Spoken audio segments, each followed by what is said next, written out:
Olá! Você sabia que as igrejas podem aprender uma com as outras? O meu nome é César Azevedo e estamos iniciando mais uma live, segundo aos Coríntios, capítulo 8 e o capítulo 9. Será que o tema tratado nesses capítulos é de prosperidade ou é de generosidade? Nós vamos tratar disso, mas eu volto a insistir. Por perseguições, por despojamento de bens, visto que eles tinham esposado a fé em Jesus Cristo e se viraram contra a igreja de Jerusalém. Tanto os fariseus, os escribas, os fariseus, os sinões,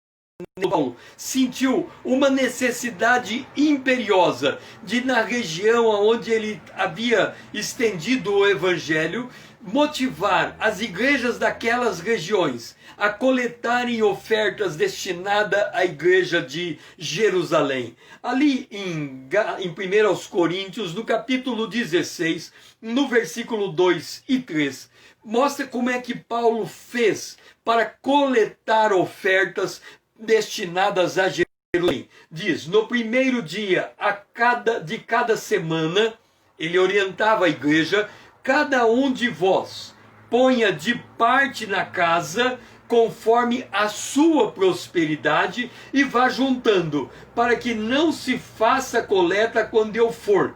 E quando eu tiver chegado, enviarei cartas para levarem as vossas dádivas a Jerusalém, com aqueles que aprovardes. Então Paulo ia constituir uma comissão para coletar o dinheiro naquelas igrejas que ele pastoreava e levar esse recurso até Jerusalém, porque Jerusalém padecia muita necessidade. Mas havia uma certa dificuldade de fazer com que a igreja de Corinto se envolvesse nessa causa. Paulo, então, para movimentar o coração da igreja de Corinto, ele usou a mesma estratégia com a igreja de Corinto que ele já havia usado e sido bem sucedido na igreja da Macedônia. Hoje, nós vivemos um tempo em que a generosidade se torna uma virtude imperiosa. A pandemia está vindo aí, veio a primeira onda, agora estamos sabendo que há uma possibilidade de chegarmos uma segunda onda. A primeira onda, ela afetou fortemente o sistema de saúde do mundo, o sistema econômico, o sistema financeiro, o sistema industrial. Ela abalou todas as grandes, as poderosas economias do mundo, como também as pequenas economias. A ONU, ela tem dito que há uma probabilidade que nos próximos anos, por volta de 200 milhões de pessoas venham a morrer por fome por conta dessa crise gravíssima que vem. Nós ainda não estamos sentindo o peso da crise, porque houve um amortecimento no Brasil pela mão do governo, que conseguiu prover as necessidades das famílias brasileiras, mas mesmo assim, aqui e ali é possível perceber que as coisas não estão bem.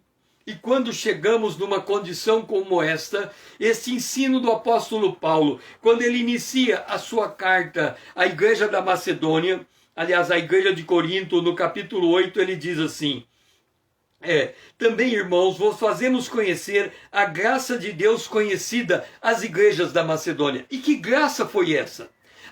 Se nós compararmos a igreja de Corinto, a igreja de Jerusalém, a igreja da Macedônia, nós podemos enxergar a igreja de Corinto como uma igreja próspera. Nós podemos enxergar a igreja de Macedônia, as igrejas da Macedônia, como igrejas generosas. Nós podemos enxergar a igreja de Jerusalém como uma igreja carente, precisando de ajuda. Então temos uma igreja próspera, no entanto, apática, e não ignorava o que acontecia com Jerusalém. Ela simplesmente cuidava de si. Era essa a imagem que se tinha da igreja de Corinto. Ela podia até ser próspera, ela estava numa cidade próspera, mas a prosperidade dela fez com que ela acumulasse seus bens, mas não se preocupasse com a assistência aos santos, como aconteceu com a igreja da Macedônia. A igreja de Macedônia era uma igreja apaixonada por Deus, pela obra de Deus. E quando ela tomou conhecimento de Jerusalém passando fome, ela sentiu que podia abraçar aquela causa, mas a situação da igreja da Macedônia não era fácil.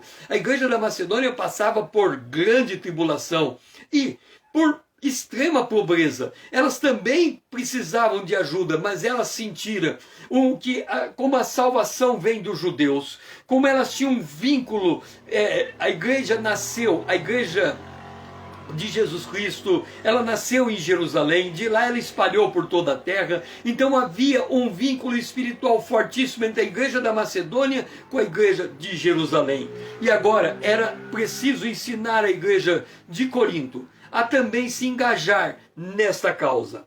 Paulo, em 2 Coríntios capítulo 6, verso 8, ele escreve à igreja de Corinto: o que nos levou a recomendar a Tito que, como começou, assim também complete essa graça entre vós. Qual é a graça? A graça de levantar uma oferta para a igreja de Jerusalém. Assim também complete. Como, porém, em tudo. Aí Paulo, ele vai olhar para a igreja de Corinto e ele vai perceber que falta na igreja de Corinto a virtude da generosidade. Eles não tinham se engajado na causa de levantar recursos para a igreja de Jerusalém. Faltava algo. Mas antes de Paulo chegar à igreja e começar a colocar contra a igreja de Jerusalém, tanto os fariseus, os escribas, os fariseus, os sinões,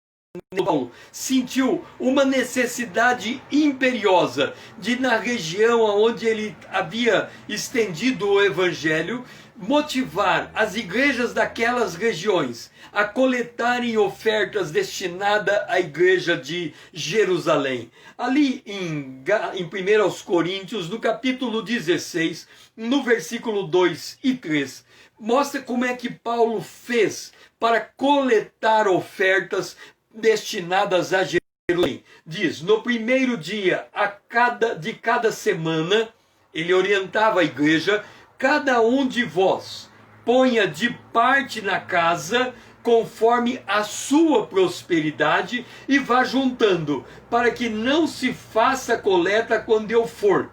E quando eu tiver chegado, enviarei cartas para levarem as vossas dádivas a Jerusalém, com aqueles que aprovardes. Então Paulo ia constituir uma comissão para coletar o dinheiro naquelas igrejas que ele pastoreava e levar esse recurso até Jerusalém, porque Jerusalém padecia muita necessidade.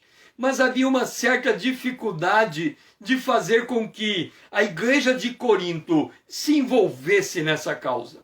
Paulo, então, para movimentar o coração da igreja de Corinto, ele usou a mesma estratégia com a igreja de Corinto que ele já havia usado e sido bem sucedido na igreja da Macedônia. Hoje, nós vivemos um tempo em que a generosidade se torna uma virtude imperiosa. A pandemia está vindo aí, veio a primeira onda, agora estamos sabendo que há uma possibilidade de chegarmos uma segunda onda. A primeira onda, ela afetou fortemente o sistema de saúde do mundo, o sistema econômico, o sistema financeiro, o sistema industrial. Ela abalou todas as grandes, as poderosas economias do mundo, como também as pequenas economias. A ONU, ela tem dito que há uma probabilidade que nos próximos anos, por volta de 200 milhões de pessoas venham a morrer por fome, por conta dessa crise gravíssima que vem. Nós ainda não estamos sentindo o peso da crise, porque houve um amortecimento no Brasil pela mão do governo, que conseguiu prover as necessidades das famílias brasileiras, mas mesmo assim, aqui e ali é possível perceber que as coisas não estão bem. E quando chegamos numa condição como esta, esse ensino do apóstolo Paulo, quando ele inicia a sua carta à igreja da Macedônia, aliás, a igreja de Corinto, no capítulo 8, ele diz assim: também, irmãos, vos fazemos conhecer a graça de Deus conhecida às igrejas da Macedônia. E que graça foi essa? Se nós compararmos a igreja de Corinto, a igreja de Jerusalém, a igreja da Macedônia, nós podemos enxergar a igreja de Corinto como uma igreja próspera. Nós podemos enxergar a igreja de Macedônia, as igrejas da Macedônia, como igrejas generosas. Nós podemos enxergar a igreja de Jerusalém como uma igreja carente, precisando de ajuda. Então temos uma igreja próspera, no entanto, apática. E não ignorava o que acontecia com Jerusalém. Ela simplesmente cuidava de si. Era essa a imagem que se tinha da igreja de Corinto. Ela podia até ser próspera, ela estava numa cidade próspera, mas a prosperidade dela fez com que ela acumulasse seus bens, mas não se preocupasse com a assistência aos santos, como aconteceu com a igreja da Macedônia. A igreja de Macedônia era uma igreja apaixonada por Deus, pela obra de Deus. E quando ela tomou conhecimento de Jerusalém passando fome, ela sentiu que podia abraçar aquela causa, mas a situação da igreja da Macedônia não era fácil. A igreja da Macedônia passava por grande tribulação e por extrema pobreza. Elas também precisavam de ajuda, mas elas sentiram como a salvação vem dos judeus, como elas tinham um vínculo. A igreja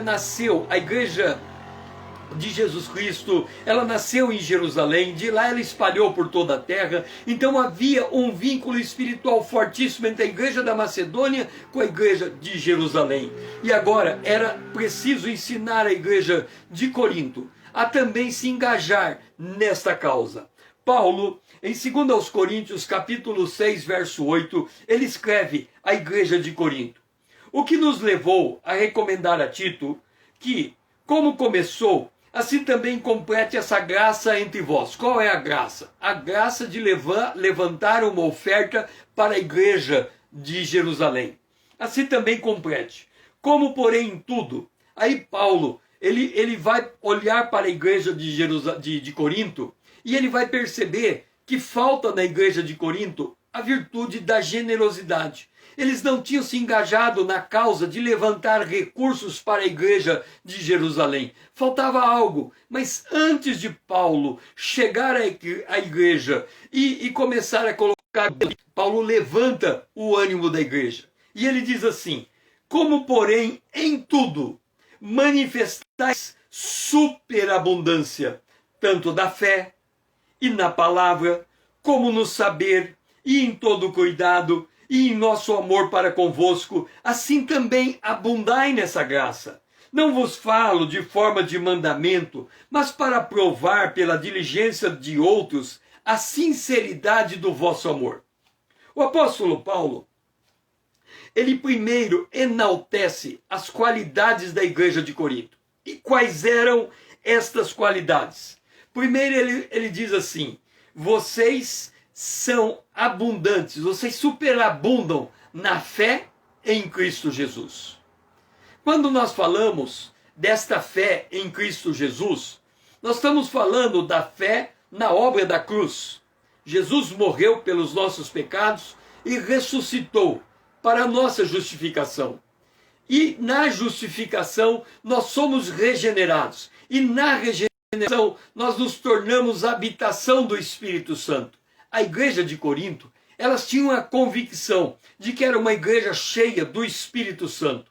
Tanto é que os dons espirituais naquela igreja, eles superabundavam, eles manifestavam os dons, ao ponto do apóstolo Paulo, por exemplo, no quesito de línguas estranhas, ter que orientar eles, que eles estavam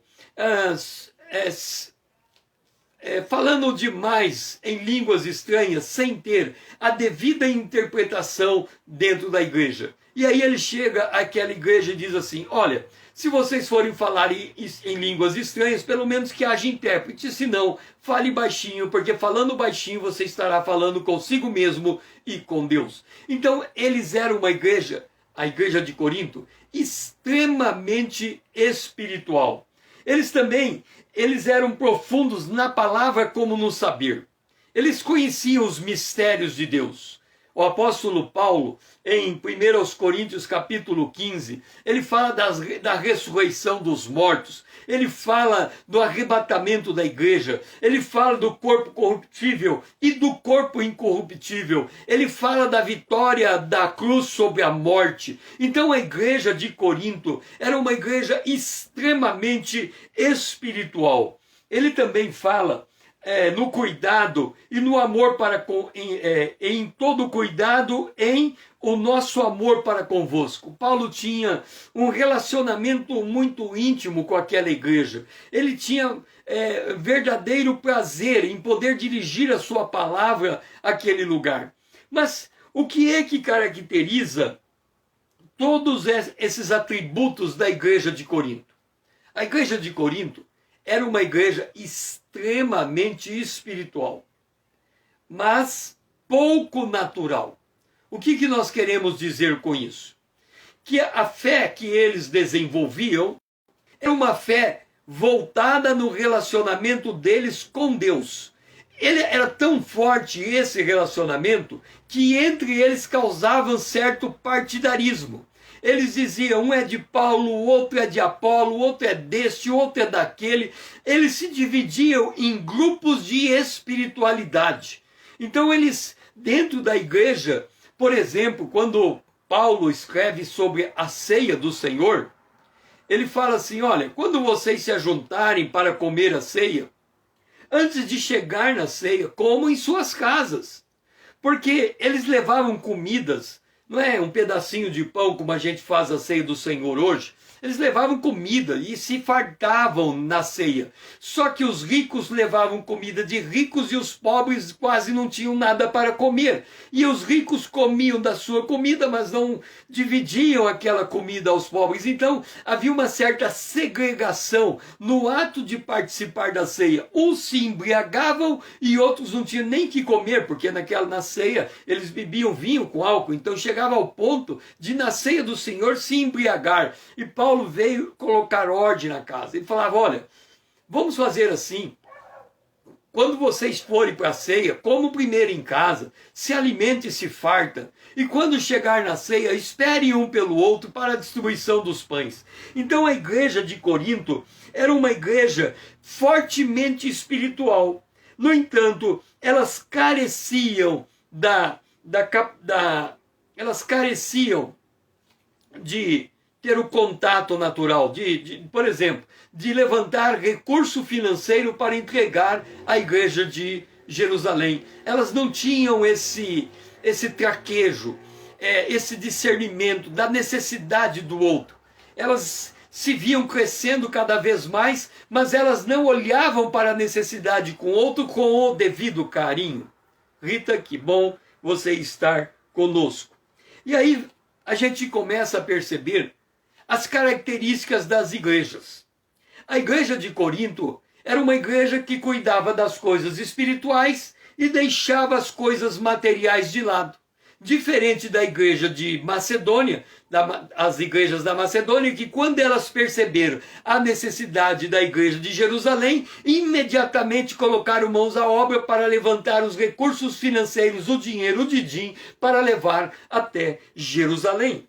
A igreja primitiva, a igreja lá de Jerusalém, logo quando ela nasceu, a Bíblia diz que eles perseveravam na doutrina dos apóstolos, na comunhão, no partir dos pães, nas orações. A igreja de Corinto, aliás, a igreja de Jerusalém, ela chegou ao ponto de vender todo o seu patrimônio. Os membros da igreja vendiam os seus bens, o seu patrimônio, e depositava aos pés dos apóstolos, para que com aquele dinheiro os apóstolos pudessem sustentar as viúvas e os órfãos.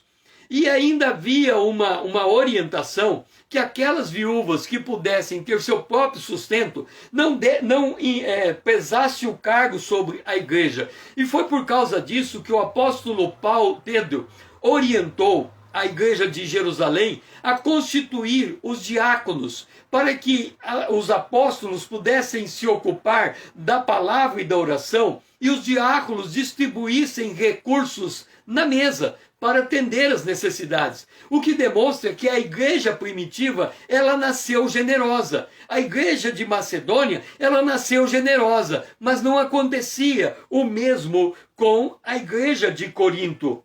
Quando a igreja de Corinto se reunia, não se percebia esse nível de afinidade que havia com a igreja de Macedônia, com a igreja de Jerusalém. Jerusalém, no começo, ela dividiu seus bens, mas depois, por causa da perseguição, Roma começou a tirar os bens da igreja de Jerusalém. A situação deles se tornou dramática, mesmo não tinha mais nem o que vender, porque eles perderam seus bens por causa da atitude dos romanos, dos judeus, dos fariseus, dos saduceus. Então eles eram vistos como um povo que tinha que ser expurgado daquele lugar. Tanto é que houve uma perseguição e eles tiveram que se espalhar. Como é que a igreja deve se enxergar? É isso que Paulo está querendo transmitir à igreja de Corinto. Como é que nós devemos nos enxergar no mundo em que nós vivemos?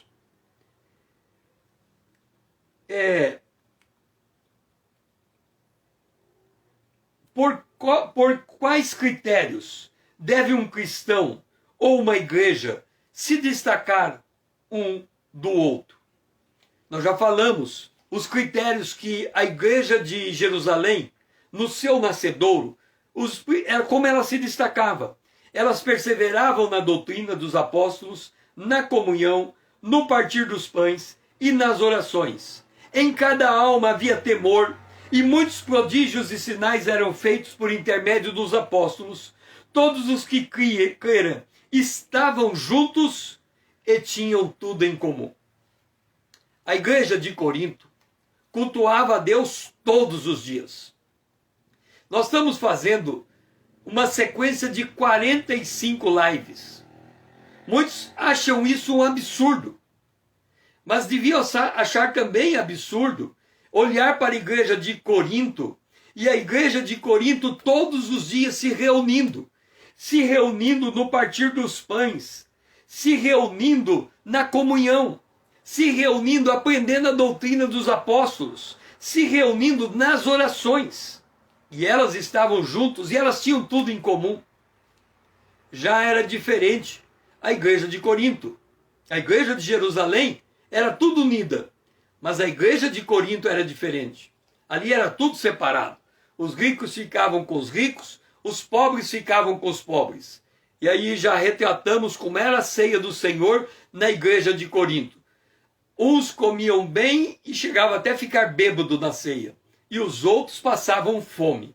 E Paulo tem que orientar para que eles venham alimentados de sua casa e na ceia esperar um pelos outros. Daí que surgiu o que acontece em muitas igrejas hoje. Primeiro se distribui os pães e depois todos comem juntos. Depois se distribui os cálices, então todos comem juntos. Porque esse foi o modo como Paulo ensinou a igreja de Corinto. E Paulo? Como que era Paulo? Segundo aos Coríntios, capítulo 6, verso 4 a 10, o apóstolo Paulo vai desenhar quem ele era diante de Deus. E ele dizia, pelo contrário, em tudo recomendamo-nos a nós mesmos como ministros de Deus. Para Paulo, isso era muito forte. Ele dizia, sede meus imitadores como eu sou de Cristo. Nós precisamos de cristãos que sejam capazes de dizer isso. Me imite como eu imito o Senhor Jesus Cristo. O meu maior objetivo é poder compartilhar a cada um daqueles que estão comigo como andar com Deus. Enoque andou com Deus e Deus o tomou para si. Como é que a gente anda com Deus? Nós temos que aprender. Andar com Deus é uma arte e humildade. é ter intimidade com a palavra de Deus e saber apropriar da palavra de Deus no seu poder para ser transformado de glória em glória, para nos tornarmos a imagem de Cristo. Paulo, ele fala acerca disso e ele diz: primeiro, sede meus imitadores na muitas paciências. Na muita paciência. Paulo era um homem paciente, mas ele continua: sede meus imitadores nas privações, nas angústias, nos açoites, nas prisões. Lembra quando Paulo ficou preso, lá em Filipo, açoitado, à meia-noite? Ele e Silas cantavam a Deus com as costas todas marcadas pelo açoite. Paulo era assim. Ele tinha um compromisso tão grande com Deus que quando bateram nele, ele olhou para a cruz e lembrou do quanto Jesus sofreu na cruz e falou: isso não é nada perante aquilo que o meu Senhor sofreu. E ele dizia: ninguém me incomode, eu tenho as marcas da cruz. Paulo era assim, nos tumultos, nos trabalhos, nas vigílias. A igreja do pastor Paul Yong-cho é uma igreja dedicada à vigília. Como é que eles fazem as vigílias? Aqui no Brasil, quando uma igreja faz a vigília, ela faz no sábado, porque a pessoa vai, fica sexta à noite, passa o sábado acordado, e aí aproveita o sábado para dormir até o meio-dia para recuperar o sono. Mas se a gente for lá na Coreia, eles oram a madrugada toda do sábado, de sexta para sábado, e no sábado vão trabalhar. Nem vai para casa dormir, já vai direto de lá para o trabalho. E Paulo era um homem assim, nas vigílias, nos jejuns. Lembra aquele culto que ele começou a pregar e quando chegou meia-noite falando? Ele deve ter começado o culto à luz do dia, lá pelas 6 horas da tarde. Então Paulo deve ter pregado por 6 horas seguidas. Quando chegou meia-noite, aquele rapaz que estava sentado lá em cima numa janela, caiu, deve ter batido, quebrou o pescoço, sei lá, morreu. O fato é que Paulo foi lá e falou: não está morto não. Pôs a mão sobre ele, o menino e o rapaz ressuscitou. E Paulo continuou falando até amanhecer do dia. Seja bem-vindo, Victório. De Moura Victório. Então Paulo, ele foi lá e ressuscitou. Esse era Paulo. Ele era modelo na pureza, no saber, na longanimidade, na bondade, no Espírito Santo, no amor não fingido, na palavra da verdade, no poder de Deus, pelas armas da justiça, quer ofensiva, quer defensivas, por honra e por desonra, por infame e boa fama, como enganadores e sendo verdadeiros, como desconhecidos e entretanto bem conhecidos, como se estivesse morrendo e contudo eis que vivemos, como castigados, porém não mortos, entristecidos, mas sempre alegres, pobres, mas enriquecendo a muitos, nada tendo, mas possuindo tudo. Este era Paulo. Imagina o exemplo que Paulo não dava à igreja de Corinto. Mas Paulo nem estava usando ele como exemplo. Ele podia dizer: eu sou pobre, mas eu enriqueço a muitos. Isso é generosidade. Depois nós vamos descobrir como é que um pobre pode enriquecer uma pessoa e deixar a outra rica.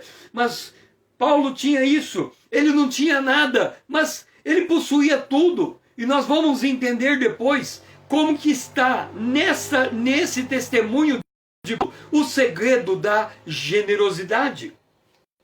Então Paulo, ele, ao final da lista, ele dá o segredo da sua generosidade.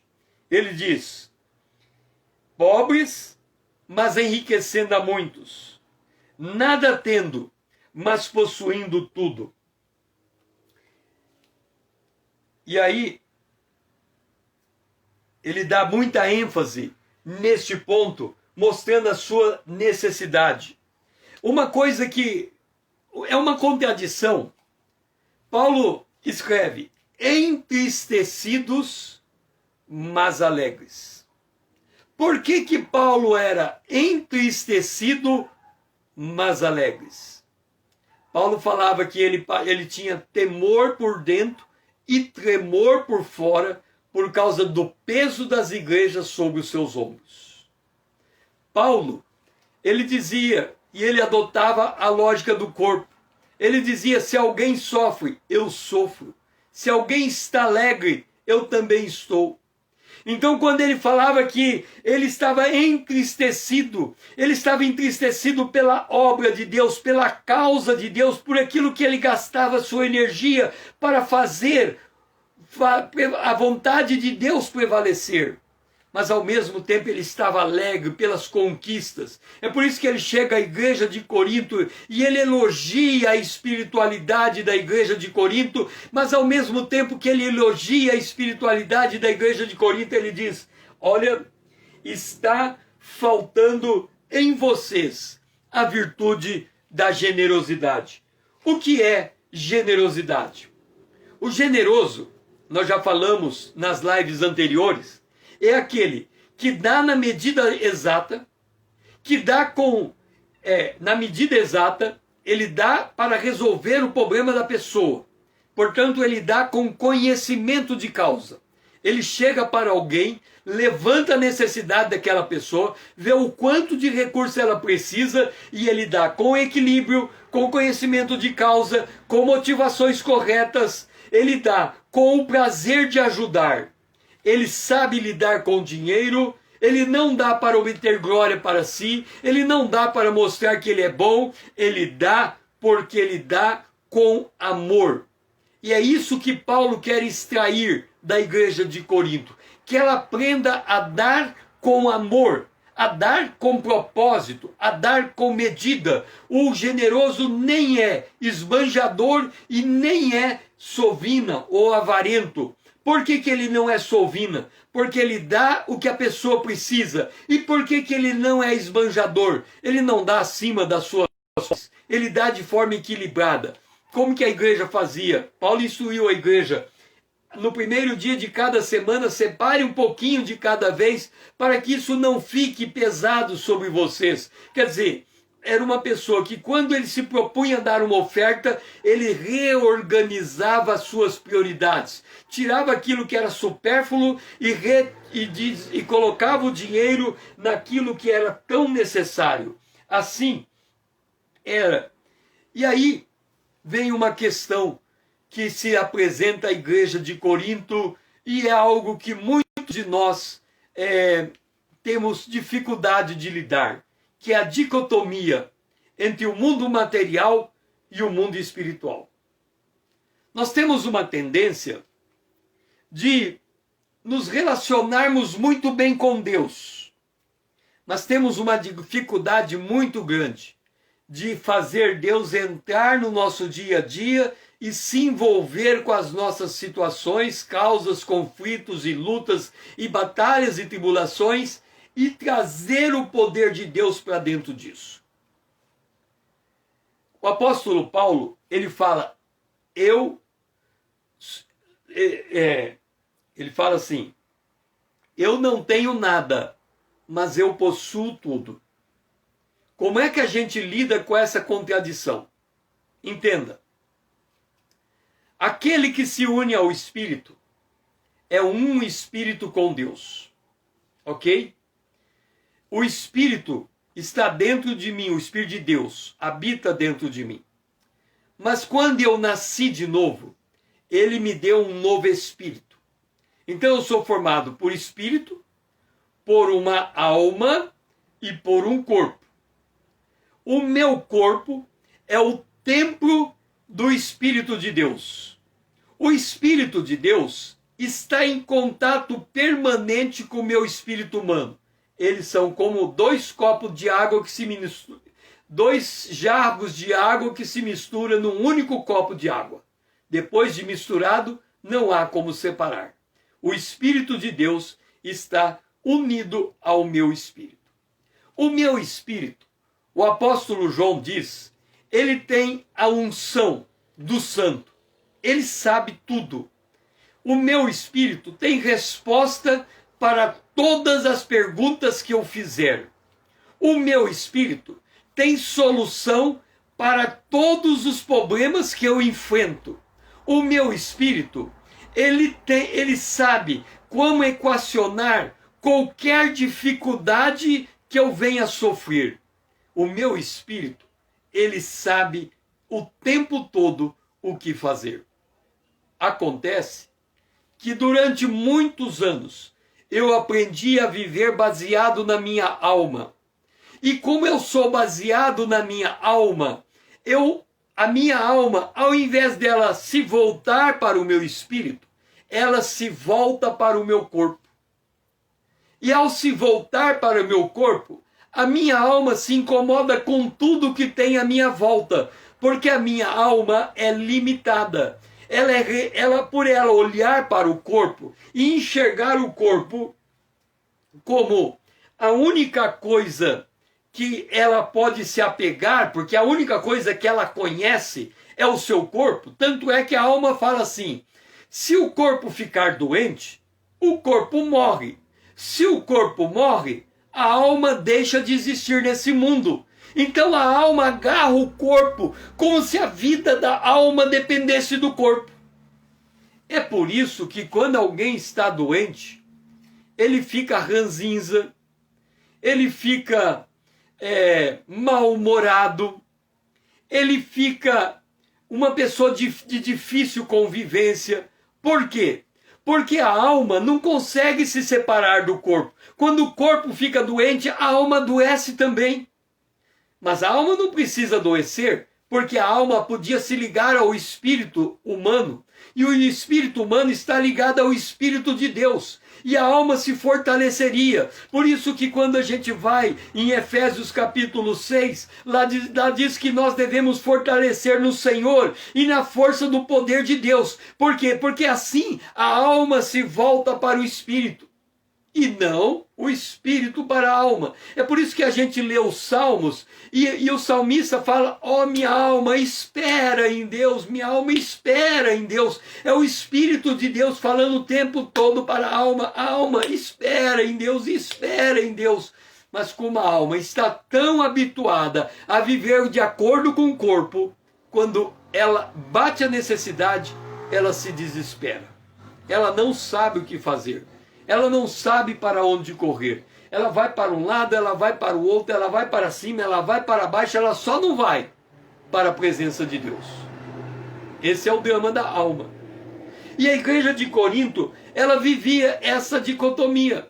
Ela sabia viver o mundo espiritual, mas não sabia viver o mundo natural. Ou seja, se acontecesse algo no mundo natural que perturbasse a paz da igreja de espírito, tudo aquilo que ela adquiriu no mundo espiritual iria ruir, iria acabar, não serviria de nada. Ademais, quando nós separamos a nossa vida espiritual da nossa vida financeira, nós passamos a ter um drama terrível. E esse drama é o que está acontecendo nos dias em que nós estamos vivendo. Qual é o drama? Entenda uma coisa. Se Deus, Ele me edifica espiritualmente, mas Ele não faz uma diferença nas minhas finanças, então o dinheiro que eu tenho depende do meu esforço. E se o meu esforço faltar, o dinheiro falta e eu não sei de onde tirar ele. Porque eu dependo da minha força. Nós temos hoje pessoas, por exemplo, que são muito ricas e pessoas que são muito pobres. O que faz a maior parte da diferença entre ser muito rico e muito pobre é a mentalidade. Quem tem a mentalidade de pobreza não conseguem entender como vivem os ricos. E que tem a mentalidade de riqueza não consegue entender como vivem os pobres. Há uma diferença nesse mundo que não se junta. Então os ricos ficam cada vez mais ricos e os pobres ficam cada vez mais pobres, porque não há entre eles um espírito de generosidade, de compartilhamento, de redistribuição de bens, de um levantar o outro, de fazer os dois caminharem juntos. Então o que acontece? Uma separação. Era isso que acontecia na igreja de Corinto, ao ponto de nós enxergarmos isso na ceia. E a gente tem que ler isso porque a gente leu quase todo mês, segundo aos Coríntios capítulo 11, mas como a gente lê lá na parte de baixo que fala da ceia, a gente não lê a parte de cima que diz assim: porque antes de tudo, verso 18, estou informado a haver divisão entre vós. Em parte eu creio que entre vós, quando vos reuni na igreja, em parte eu creio. Veja só, Paulo falando da igreja de Corinto. Quando vocês se reúnem na igreja, há uma divisão entre vocês. Porque até mesmo importa que haja partida entre vós, para também os aprovados se tornarem conhecidos em nosso meio. Então Paulo fala assim: vocês estão divididos, e alguns, de tanta brigaiada no meio de vocês, acabam abandonando a fé. E ele fala assim: é até bom que haja um pouco de briga no meio de vocês, assim aqueles que não são crentes de verdade não suportam o convívio dessa brigaiada toda que está no meio de vocês e já vão embora, acabam se afastando. Mas ele fala: quando, pois, vos reuni no mesmo lugar, não é a ceia do Senhor que comeis. Eles estavam reunidos para a ceia. Aí ele fala: porque ao comerdes, cada um toma antecipadamente a sua própria ceia. E há quem tenha fome, e ao passo que há também quem se embriaga. Veja só, no ambiente de culto, um tem o que comer e o outro passa fome no mesmo ambiente. De vez em quando você vai numa igreja e a igreja fala assim: hoje nós vamos ter comes e bebes dentro da igreja, depois da escola bíblica dominical, ou antes da escola bíblica dominical nós vamos ter um café da manhã. Então chega mais cedo, nós vamos ter um café da manhã e depois tem a escola bíblica dominical. Cada um traz a sua comida. Agora você imagina só, como é que era a igreja de Corinto. Cada um traz sua comida. Aí cada um chega com a comida embaixo do braço. Aí quando chega na hora, o pastor fala assim: olha gente, vamos distribuir os pratos aí. Aí um olha para um lado, faz cara de paisagem, e ninguém coloca comida em cima da mesa. Mas aí tem duas pessoas que são vizinhas, que convivem bem, um engruda no outro e coloca o prato assim. Sabe aquele jogo de ombro, que um joga o ombro com o outro assim, o prato está aqui? E quem é pobre, que não tinha condição de levar o café da manhã, chega sem poder comer, porque a hora que ele chega naquele grupinho mais rico, o mais rico faz assim, ó, e aí ele não consegue nem enfiar a mão para pegar um salgadinho. E assim tinha, falando demais em línguas estranhas, sem ter a devida interpretação dentro da igreja. E aí ele chega àquela igreja e diz assim: olha, se vocês forem falar em línguas estranhas, pelo menos que haja intérprete, senão fale baixinho, porque falando baixinho você estará falando consigo mesmo e com Deus. Então eles eram uma igreja, a igreja de Corinto, extremamente espiritual. Eles eram profundos na palavra como no saber. Eles conheciam os mistérios de Deus.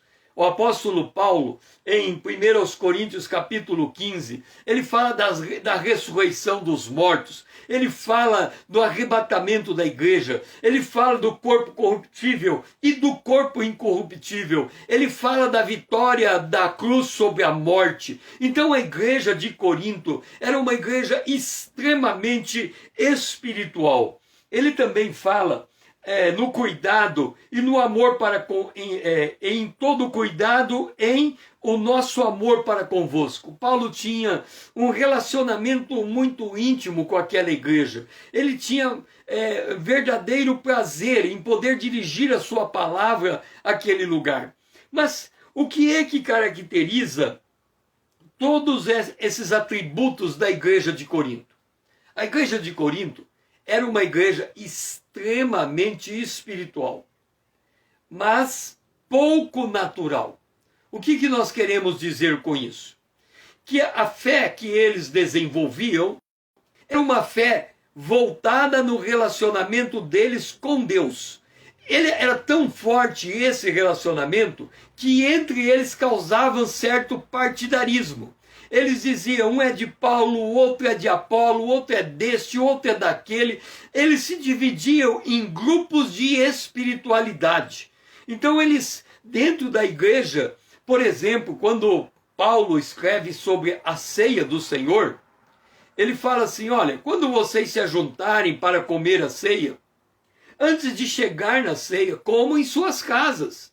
Porque eles levavam comidas, não é um pedacinho de pão como a gente faz a ceia do Senhor hoje. Eles levavam comida e se fartavam na ceia. Só que os ricos levavam comida de ricos e os pobres quase não tinham nada para comer. E os ricos comiam da sua comida, mas não dividiam aquela comida aos pobres. Então havia uma certa segregação no ato de participar da ceia. Uns se embriagavam e outros não tinham nem que comer, porque na ceia eles bebiam vinho com álcool. Então chegava ao ponto de na ceia do Senhor se embriagar. E Paulo veio colocar ordem na casa. Ele falava, olha, vamos fazer assim.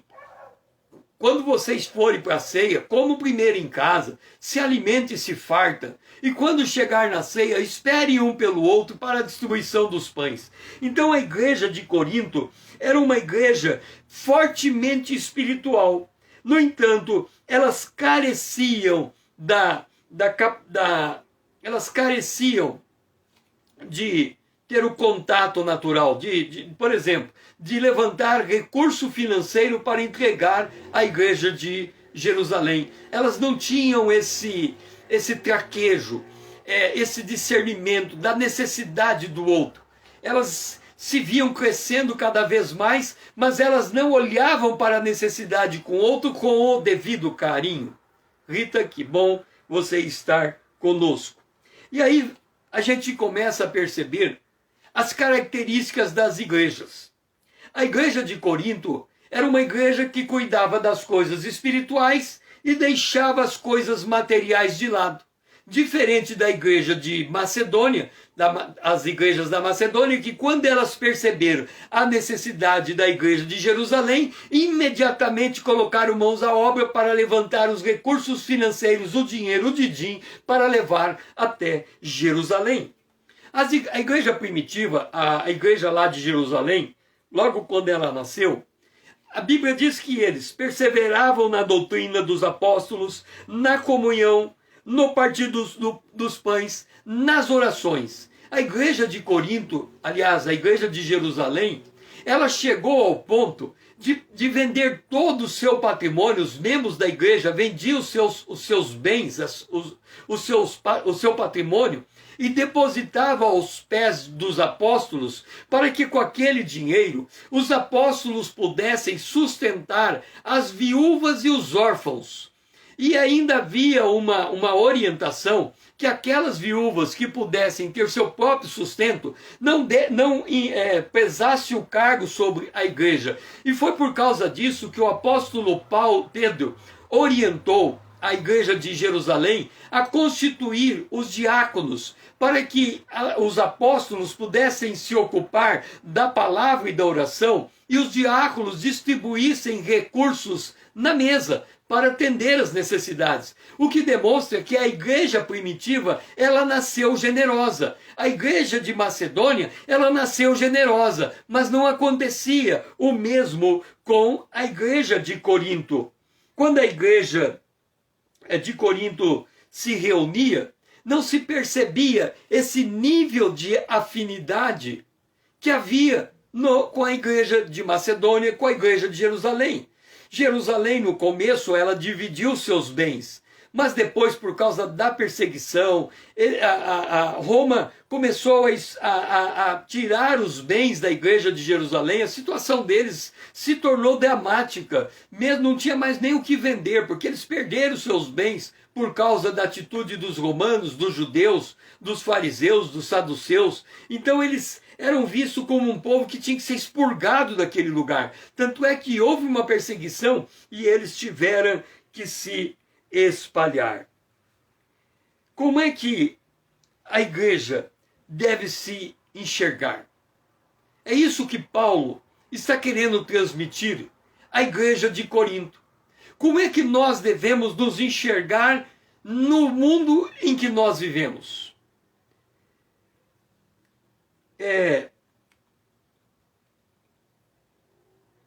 Por quais critérios deve um cristão ou uma igreja se destacar um do outro? Nós já falamos os critérios que a igreja de Jerusalém, no seu nascedouro, como ela se destacava. Elas perseveravam na doutrina dos apóstolos, na comunhão, no partir dos pães e nas orações. Em cada alma havia temor, e muitos prodígios e sinais eram feitos por intermédio dos apóstolos. Todos os que creram estavam juntos e tinham tudo em comum. A igreja de Corinto cultuava a Deus todos os dias. Nós estamos fazendo uma sequência de 45 lives. Muitos acham isso um absurdo, mas deviam achar também absurdo olhar para a igreja de Corinto e a igreja de Corinto todos os dias se reunindo no partir dos pães, se reunindo na comunhão, se reunindo aprendendo a doutrina dos apóstolos, se reunindo nas orações. E elas estavam juntos e elas tinham tudo em comum. Já era diferente a igreja de Corinto. A igreja de Jerusalém era tudo unida, mas a igreja de Corinto era diferente. Ali era tudo separado. Os ricos ficavam com os ricos, os pobres ficavam com os pobres. E aí já retratamos como era a ceia do Senhor na igreja de Corinto. Uns comiam bem e chegavam até a ficar bêbado na ceia, e os outros passavam fome. E Paulo tem que orientar para que eles venham alimentados de sua casa e na ceia esperar um pelos outros. Daí que surgiu o que acontece em muitas igrejas hoje. Primeiro se distribui os pães e depois todos comem juntos. Depois se distribui os cálices, então todos comem juntos. Porque esse foi o modo como Paulo ensinou a igreja de Corinto. E Paulo? Como que era Paulo? Segundo aos Coríntios, capítulo 6, verso 4 a 10, o apóstolo Paulo vai desenhar quem ele era diante de Deus. E ele dizia, pelo contrário, em tudo recomendamo-nos a nós mesmos como ministros de Deus. Para Paulo, isso era muito forte. Ele dizia, sede meus imitadores como eu sou de Cristo. Nós precisamos de cristãos que sejam capazes de dizer isso. Me imite como eu imito o Senhor Jesus Cristo. O meu maior objetivo é poder compartilhar a cada um daqueles que estão comigo como andar com Deus. Enoque andou com Deus e Deus o tomou para si. Como é que a gente anda com Deus? Nós temos que aprender. Andar com Deus é uma arte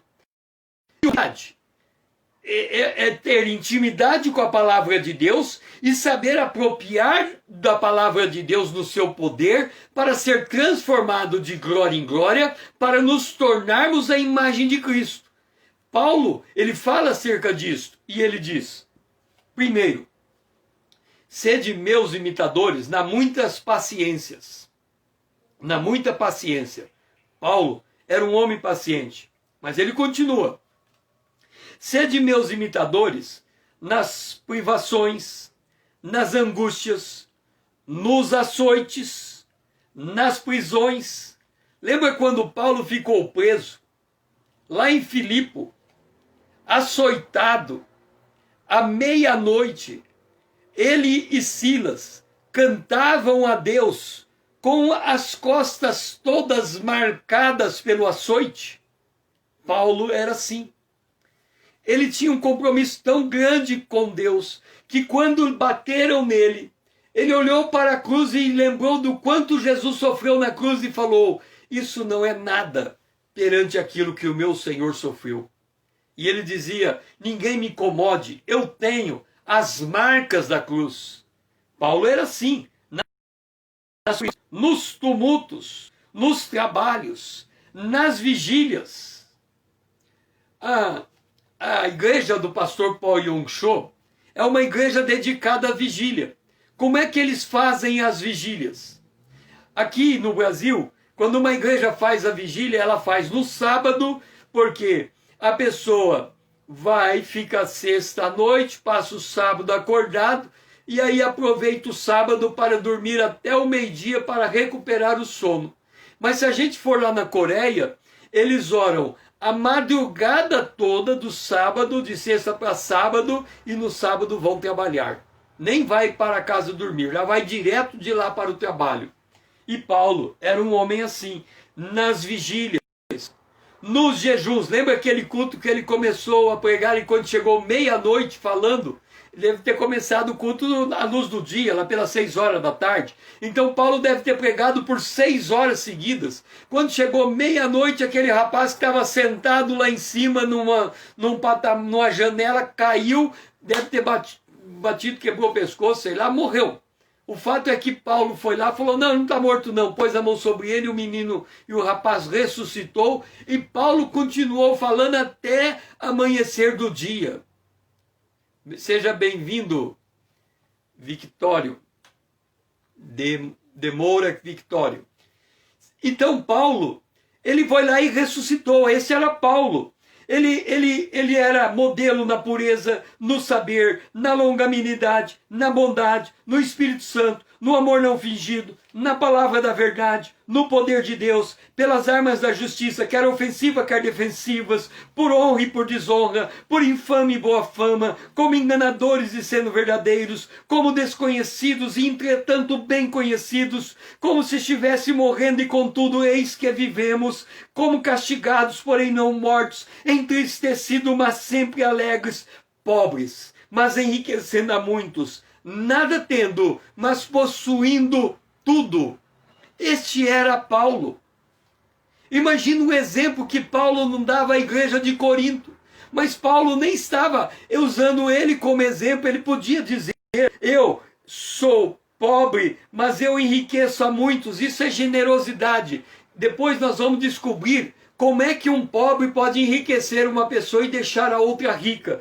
Mas Paulo tinha isso. Ele não tinha nada, mas ele possuía tudo. E nós vamos entender depois como que está nesse testemunho o segredo da generosidade.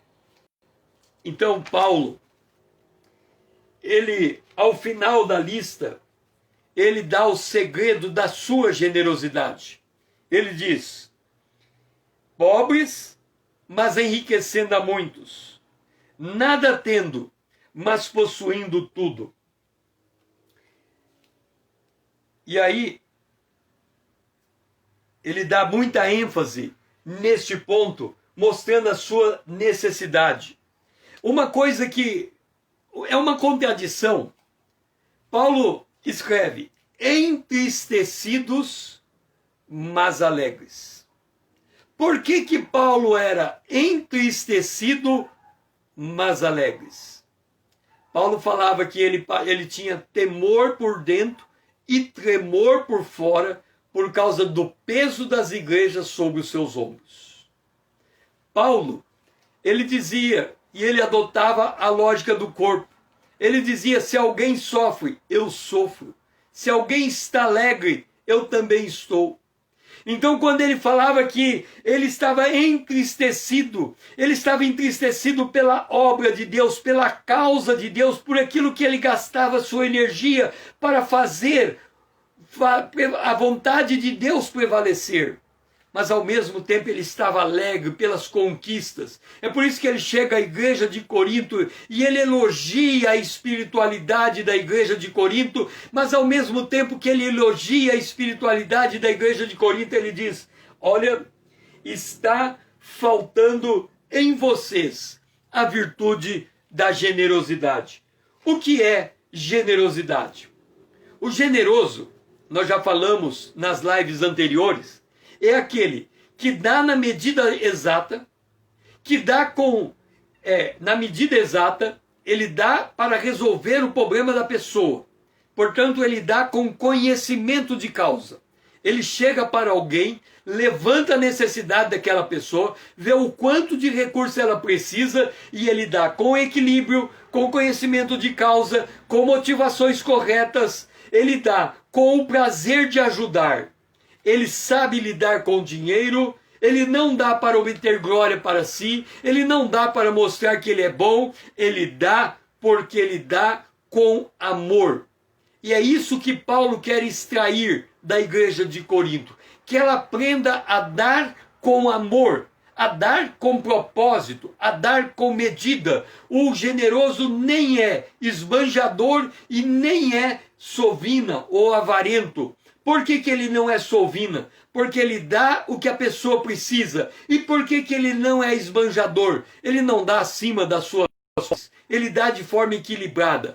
Como que a igreja fazia? Paulo instruiu a igreja.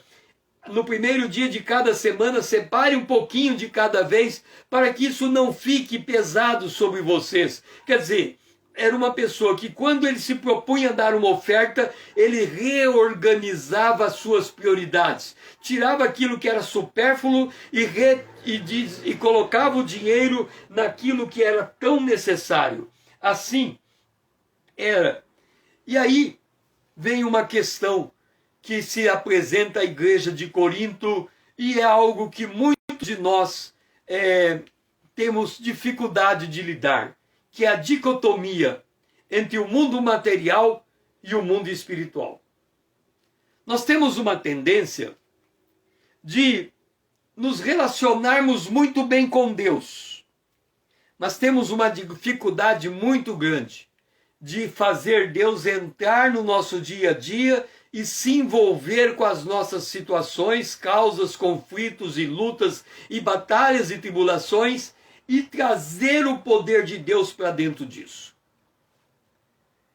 O apóstolo Paulo, ele fala, ele fala assim, eu não tenho nada, mas eu possuo tudo.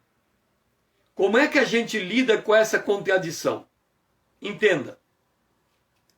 Aquele que se une ao Espírito é um Espírito com Deus. Ok? O Espírito está dentro de mim, o Espírito de Deus habita dentro de mim. Mas quando eu nasci de novo, ele me deu um novo Espírito. Então eu sou formado por Espírito, por uma alma e por um corpo. O meu corpo é o templo do Espírito de Deus. O Espírito de Deus está em contato permanente com o meu espírito humano. Eles são como dois copos de água que se misturam, dois jarros de água que se misturam num único copo de água. Depois de misturado, não há como separar. O Espírito de Deus está unido ao meu espírito. O meu espírito, o apóstolo João diz, ele tem a unção do santo. Ele sabe tudo. O meu espírito tem resposta para todas as perguntas que eu fizer. O meu espírito tem solução para todos os problemas que eu enfrento. O meu espírito, ele sabe como equacionar qualquer dificuldade que eu venha sofrer. O meu espírito, ele sabe o tempo todo o que fazer. Acontece que durante muitos anos eu aprendi a viver baseado na minha alma. E como eu sou baseado na minha alma, a minha alma, ao invés dela se voltar para o meu espírito, ela se volta para o meu corpo. E ao se voltar para o meu corpo, a minha alma se incomoda com tudo que tem à minha volta, porque a minha alma é limitada. Por ela olhar para o corpo e enxergar o corpo como a única coisa que ela pode se apegar, porque a única coisa que ela conhece é o seu corpo. Tanto é que a alma fala assim, se o corpo ficar doente, o corpo morre. Se o corpo morre, a alma deixa de existir nesse mundo. Então a alma agarra o corpo como se a vida da alma dependesse do corpo. É por isso que quando alguém está doente, ele fica ranzinza, ele fica mal-humorado, ele fica uma pessoa de difícil convivência. Por quê? Porque a alma não consegue se separar do corpo. Quando o corpo fica doente, a alma adoece também. Mas a alma não precisa adoecer, porque a alma podia se ligar ao espírito humano.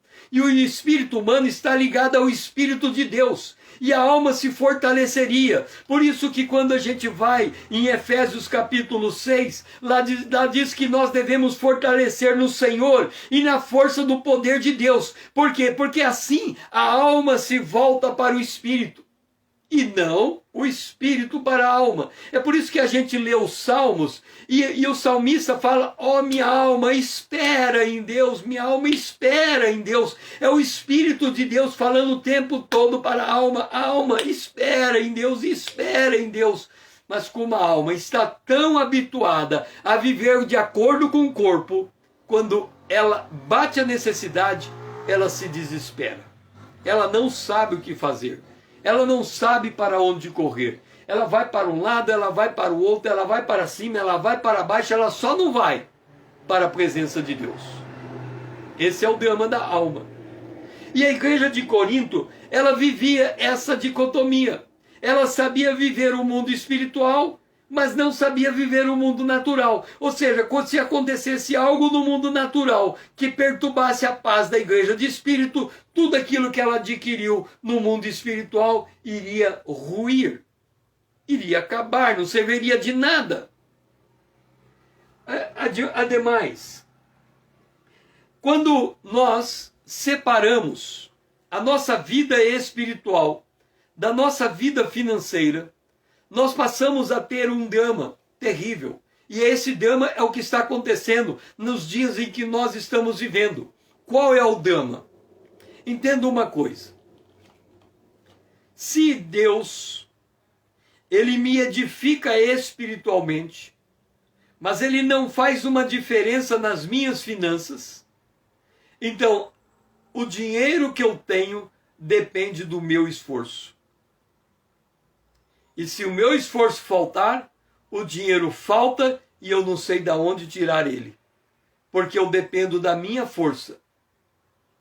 Nós temos hoje pessoas, por exemplo, que são muito ricas e pessoas que são muito pobres. O que faz a maior parte da diferença entre ser muito rico e muito pobre é a mentalidade. Quem tem a mentalidade de pobreza não conseguem entender como vivem os ricos. E que tem a mentalidade de riqueza não consegue entender como vivem os pobres. Há uma diferença nesse mundo que não se junta. Então os ricos ficam cada vez mais ricos e os pobres ficam cada vez mais pobres, porque não há entre eles um espírito de generosidade, de compartilhamento, de redistribuição de bens, de um levantar o outro, de fazer os dois caminharem juntos. Então o que acontece? Uma separação.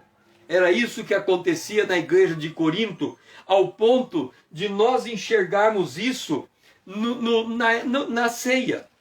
E a gente tem que ler isso porque a gente leu quase todo mês, segundo aos Coríntios capítulo 11, mas como a gente lê lá na parte de baixo que fala da ceia, a gente não lê a parte de cima que diz assim: porque antes de tudo, verso 18, estou informado a haver divisão entre vós. Em parte eu creio que entre vós, quando vos reunir na igreja, em parte eu creio. Veja só, Paulo falando da igreja de Corinto. Quando vocês se reúnem na igreja, há uma divisão entre vocês. Porque até mesmo importa que haja partida entre vós, para também os aprovados se tornarem conhecidos em nosso meio. Então Paulo fala assim: vocês estão divididos, e alguns, de tanta brigaiada no meio de vocês, acabam abandonando a fé. E ele fala assim, é até bom que haja um pouco de briga no meio de vocês, assim aqueles que não são crentes de verdade não suportam o convívio dessa brigaiada toda que está no meio de vocês e já vão embora, acabam se afastando. Mas ele fala, quando, pois, vos reuni no mesmo lugar, não é a ceia do Senhor que comeis. Eles estavam reunidos para a ceia. Aí ele fala, porque ao comerdes, cada um toma antecipadamente a sua própria ceia. E há quem tenha fome, e ao passo que há também quem se embriaga.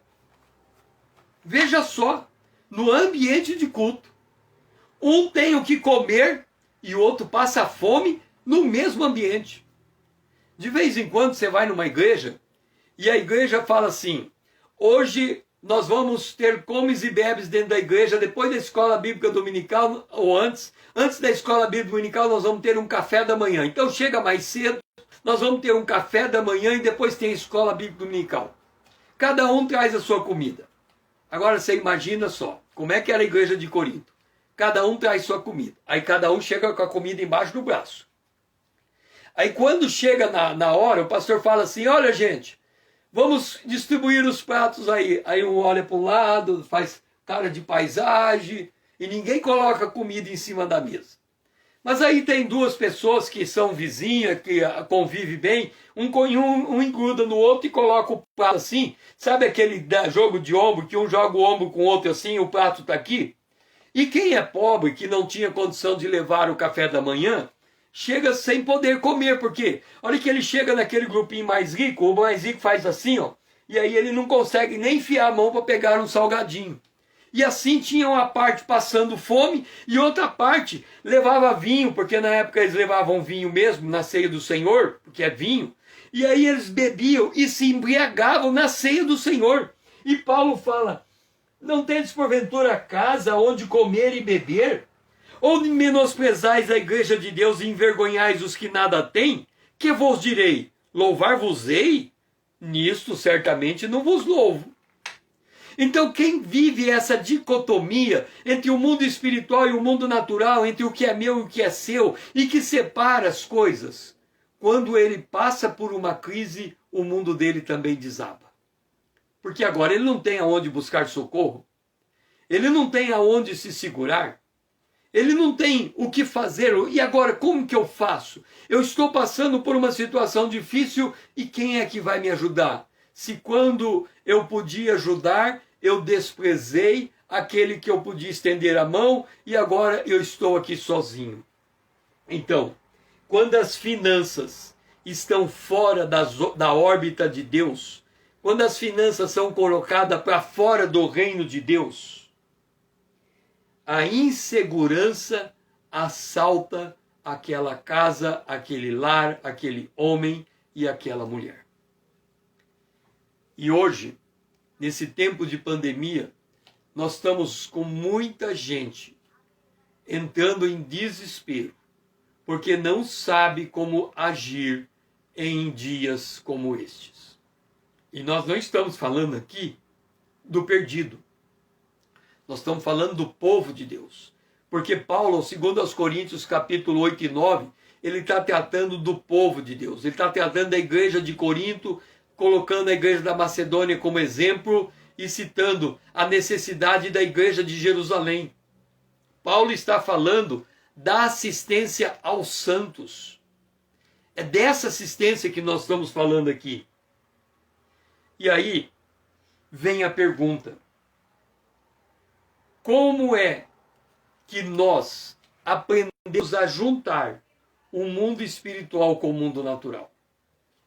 Agora, chegou aquela hora da surpresa. Se você está em casa, sentado na cadeira, sente bem e fique bem sentado. Se você tiver um cinto, amarre o cinto como se fosse um cinto de segurança, para você não cair da cadeira com o que você vai ouvir agora. Então, fica firme na fé, se segura bem, porque o que você vai ouvir agora vai te deixar de queixo caído. Vai te deixar impressionado Quando você ouvir o que eu vou falar, você vai dizer, até ele. Ele viveu, passou por isso, não acredito. Você está dizendo que ele passou, ele teve esse comportamento? Teve. Você vai dizer, não pode. Eu nunca ia imaginar isso desta pessoa. Eu vou dizer, mas aconteceu. Ele teve que aprender a maior lição da vida dele. O que ele teve que aprender? Ele teve que aprender o que a igreja de Corinto está tendo que aprender, a não separar o mundo material do mundo espiritual. E ele estava fazendo essa separação. Ele dizia que uma parte do mundo natural era de um jeito, outra parte do mundo natural era de outro jeito. Ele não conseguia compatibilizar a grandeza do reino de Deus. Ele fraquejou na fé por causa disso. E você vai dizer, mas você está falando dele? Por isso que eu estou pedindo, fica sentado, porque o que você vai ouvir agora vai te deixar de queixo caído. Mas aconteceu com ele. E ele é um exemplo para nós aprendermos com ele. Porque da mesma maneira que ele aprendeu, nós podemos aprender. Aliás, deixa eu te dizer uma coisa. Nós devemos aprender com ele até porque ele é o nosso pai. Se ele não fosse o nosso pai, ele não nos teria como nos ensinar. Mas já que ele é o nosso pai, nós temos sim como aprender dele. Você deve estar perguntando de quem que você está falando que precisa dessa lição, que é o nosso pai. Eu não conheço alguém que eu possa chamar de pai. Pois é, lá em Gálatas diz que nós somos filhos na fé de Abraão. E é de Abraão que eu estou falando. Abraão fazia separação entre o mundo natural e o mundo espiritual, e porque ele fazia separação entre o mundo natural e o mundo espiritual, ele colocou a casa dele em grande dificuldade, e ele estava impedindo o plano de Deus acontecer na vida dele. Mas o Senhor teve misericórdia de Abraão e ensinou uma lição que ele jamais se esqueceu. Uma lição que mudou completamente a vida de Abraão e que pode mudar a sua vida e a minha vida também, se tão somente nós aprendermos com Abraão. Deixe-me dizer o que aconteceu com Abraão. Não é fofoca, não. É verdade. Abraão casou com uma mulher que era Sara. Na verdade, Sara e ele eram maridos e mulher, mas como eles eram da mesma família, eles podiam dizer que eram irmãos um do outro. Quando teve fome em Canaã, ele, para se escapar da fome, ele foi até o Egito.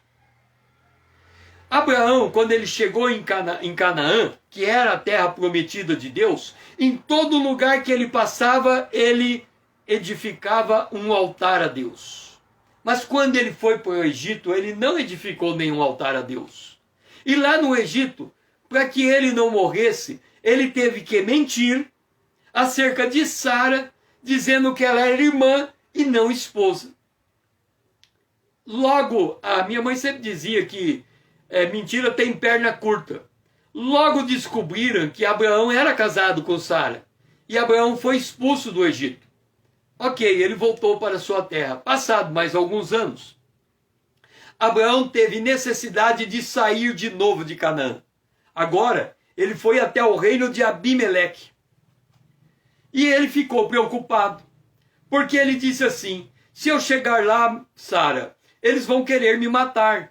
Da mesma maneira que a gente fez no Egito, vamos fazer também na Macedônia. Vamos fazer também no reino de Abimeleque. Deixa eu te dizer uma coisa. Quando a gente não entende a obra de Deus, e quando nós entendemos que tem uma parte da nossa vida que está fora da esfera divina, ali a gente está sozinho. e ali a gente tem que fazer um monte de mutreta humana para dar conta do recado. É a hora que dá tudo errado. E aí a gente só volta para Deus no desespero. Mas enquanto a gente conseguir resolver algo mediante a nossa força, a gente faz. E assim foi Abraão. Abraão, para ir no reino de Abimeleque, ele chega para Sara e diz: Sara, vamos fazer de novo aquele acordo. Sabe como é, né? Você fala que você é minha irmã e eles não vão me matar. E assim a gente consegue ficar naquele reino até a gente conseguir sair de lá. Esse era o combinado. E Sara cumpriu o trato da parte dela. Então, quando chegou no reino de Abimeleque, Sara devia estar lá pelos 90 anos. Era a idade dela quando ela foi. Abraão devia estar perto de 99 anos. E esta mulher de 90 anos, quando o rei Abimeleque soube que ela era irmã de Abraão, ele ficou tão impressionado com a beleza de Sara que ele quis que ela fosse mulher dele. Olha só o poder da promessa de Deus. Havia uma promessa que Sara teria um filho de Abraão. E ela cultivava essa promessa dentro dela ao ponto da beleza dela permanecer. Mas ela era estéril. E o rei queria ela por mulher. A coisa ficou bem difícil. Dessa vez, Deus teve que intervir para salvar o casamento de Abraão. Como é que Deus interviu? Ele foi no sonho de Abimeleque. Abimeleque estava dormindo e Deus visitou Abimeleque em sonho. E disse: Deus em sonho, disse Abimeleque, bem sei que com sinceridade de coração você pegou Sara para ser tua mulher. Agora, ela é casada com Abraão. Aí Abimeleque fala: mas Deus, eu nem sabia que eles eram casados. Ele falou para mim que ela era irmã dele. Pois é, ela é casada. E Deus diz assim: agora restitui a mulher ao seu marido. Deus dá essa ordem ao rei. Você devolve a mulher de Abraão, porque se você tocar nela, não sobra nada de você e nem do teu reino. E manda um recado para Abraão. Esse recado que Deus mandou para Abraão mudou a percepção de Abraão e mudou a história da casa dele. Qual foi o recado? Deus disse assim: vai a Abraão e diga para ele que ele é profeta. Diga para ele que ele é profeta. E porque ele é profeta, ele vai orar por você. Ele vai orar por sua casa. E como ele vai orar por você, orar por sua casa, você vai viver. Agora, se você não restituir essa mulher, aí a coisa complica. Abimeleque chama Abraão para uma conversa. Imagina a conversa, né? Ô Abimeleque, ô Abraão, vem cá, vamos conversar um pouco. Quem é Sara? Minha irmã. É tua irmã? Não é bem assim. Ela é minha irmã porque somos da mesma família, mas ela é minha mulher. Sim, senhor. Se Deus não vem em sonho falar comigo, eu tomo ela por esposa e é o fim do meu reino. Como que você faz isso comigo? Olha a resposta de Abraão. Eu dizia, Abraão, falando, eu dizia comigo mesmo, certamente não há temor de Deus nesse lugar, e eles me matarão por causa da minha mulher. E ele acrescentou ainda e disse assim: e quando Deus me fez andar errante da casa do meu pai, eu disse: em todo lugar que a gente entrar, você fale que é minha irmã. Abraão andando errante? Que história é essa de errante? Deus falou: sai da tua terra e da tua parentela para a terra que eu mostrarei. Até ele chegar em Canaã, ele podia até dizer que ele era errante, mas de errante não tinha nada. Ele só tinha que andar numa determinada direção, que quando ele chegasse lá, Deus ia dizer: é aqui. Então ele não tinha nada de errante. Como que ele chega para o rei Abimeleque e diz que eu sou errante? Não tinha nada de errante. Ele saiu de Canaã porque Deus disse: é essa terra que eu vou te dar. Então por que ele saiu de Canaã? Ele não devia ter saído de Canaã. Ele tinha que ter permanecido ali mesmo no meio da fome. Mas ele não suportou a prova, ele saiu. E quando ele vai para o reino de Abimeleque, o que ele diz? Não há Deus no reino de Abimeleque. O Deus verdadeiro só existe na terra de Canaã. É igualzinho você chegar e falar assim: Deus só está lá na igreja, mas quando chega na minha casa, ele não está junto comigo, porque eu não consigo orar pelas coisas da minha casa. Eu consigo na igreja orar pelas coisas da igreja e vejo Deus manifestando o poder de Deus na igreja. Mas quando eu saio da igreja, quando eu vou para a rua, quando eu vou para o trabalho, quando eu vou para a minha casa, eu não vejo a manifestação da presença e do poder de Deus. Mas Deus manda um recado para Abraão: Abraão, você é profeta, interceda. Como é que Abraão aprendeu a interceder? O Senhor ia destruir Sodoma e Gomorra, e Abraão intercedeu por aquela cidade. Ora, se ele era capaz de interceder por uma cidade que o fogo ia descer sobre ela, ele não era capaz de interceder pelo reino de Abimeleque? A Bíblia diz que quando Abraão intercedeu pelo reino de Abimeleque, todas as mulheres do reino de Abimeleque que eram estéreis voltaram a ter filhos. Foram curadas.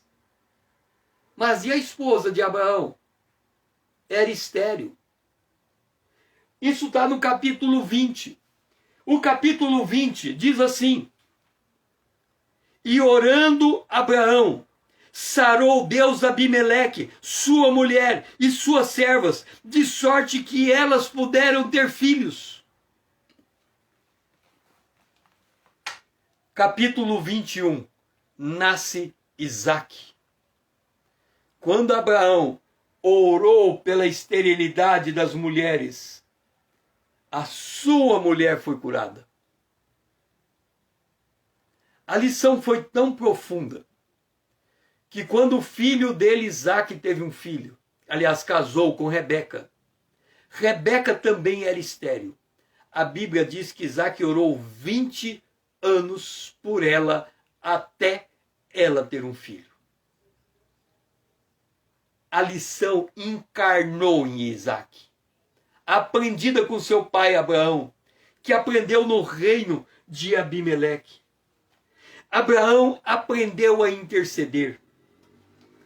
Sabe por quê que nós separamos o reino espiritual do reino material? Porque a gente não quer ser intercessor. Porque a gente não quer aprender a se colocar na presença de Deus para Deus interferir no mundo físico. Os milagres acontecem no mundo físico. Os que são curados no mundo físico. Os que recebem livramento no mundo físico. Os que são honrados no mundo físico. O que o Senhor quer fazer é no mundo físico. Por que Ele quer fazer no mundo físico? Porque o Verbo se fez carne. Ele entrou na história humana antes de Cristo e depois de Cristo. Ele entrou na história humana.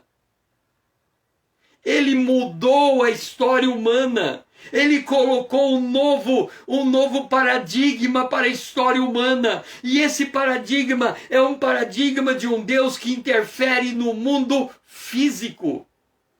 Da mesma maneira como interfere no mundo espiritual. É por isso que Jesus chega para aquele paralítico e diz assim: perdoados estão os teus pecados. Aliás, perdoados estão os teus pecados. Como perdoar pecado de um paralítico, Jesus? Será que você não sabe que só Deus pode perdoar pecado, diziam os fariseus? Só Deus pode perdoar pecado. Como que você pega um paralítico e diz, perdoado estão os teus pecados? Eles falam, é? Você acha que então eu só tenho poder para perdoar pecado? Paralítico, para que eles saibam que eu tenho poder para perdoar pecado, levanta, toma o teu leito e anda. E o paralítico levantou. E agora falar o quê? Falar o quê? O nosso Deus é um Deus que interfere no mundo físico e é um Deus que interfere no mundo espiritual. É um Deus que é o Senhor dos exércitos, o Deus da guerra. Não tem parada que ele não possa entrar. Ele interfere em todas as esferas da vida humana. E a igreja de Corinto tinha que entender isso, porque enquanto ela ficasse espiritualizando na igreja desse jeito, lá fora é de outro jeito, aqui eu faço assim, lá fora eu faço diferente, mas quando chega lá fora e elas têm que correr para a presença de Deus, elas nem sabem onde Deus está. Fica igualzinho barata tonta correndo de um lado para o outro. Por quê? Porque não aprenderam esta lição.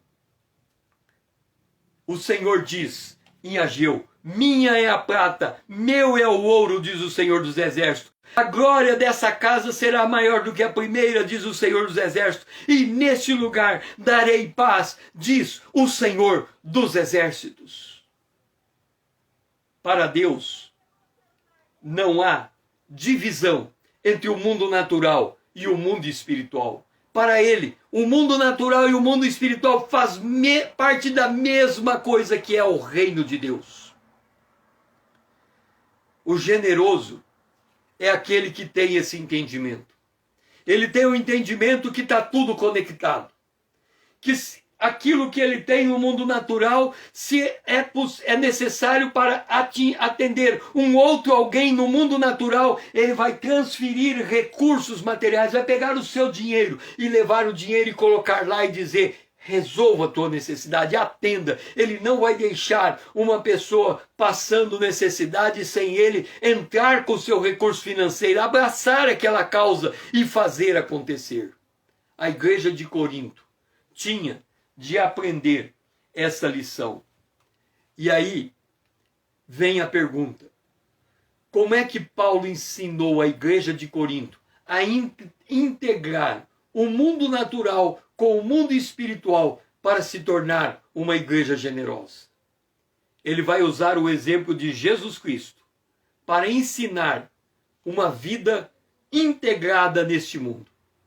Jesus Cristo vai ser o modelo que Paulo vai apresentar à igreja de Corinto, para que Corinto aprenda a ser uma igreja generosa. Nesse mundo em que está passando a crise que estamos passando, nós vamos ter que aprender a sermos generosos, porque somente quando nós fizermos Deus entrar dentro do mundo natural, junto conosco, nós vamos conseguir mudar a realidade adversa que estamos vivendo, porque aí vamos enxergar a necessidade um dos outros e vamos estender a mão. E quem está caído fica de pé, e todos andam junto, porque estão debaixo de um mesmo Espírito, de uma mesma fé e de um mesmo Senhor. Que Deus possa nos abençoar ricamente. E que nós possamos continuar acompanhando esta série. Agora vocês fiquem imaginando quanto conteúdo nós temos aqui para explorar. De quanta coisa Paulo falou nesses 2 capítulos, ao ponto de que nós vamos precisar de 45 lives para esgotar todo o assunto e mostrar o que é que a igreja de Corinto aprendeu que fez a diferença na vida delas e pode fazer a diferença na nossa. Hoje, nós temos que entender, não podemos separar o mundo natural do espiritual. Não podemos separar a igreja e o seu ambiente com a nossa casa, o nosso trabalho e o nosso espaço de lazer. Tudo faz parte do mesmo reino de Deus. Que o Senhor seja louvado. Até mais. Espero você amanhã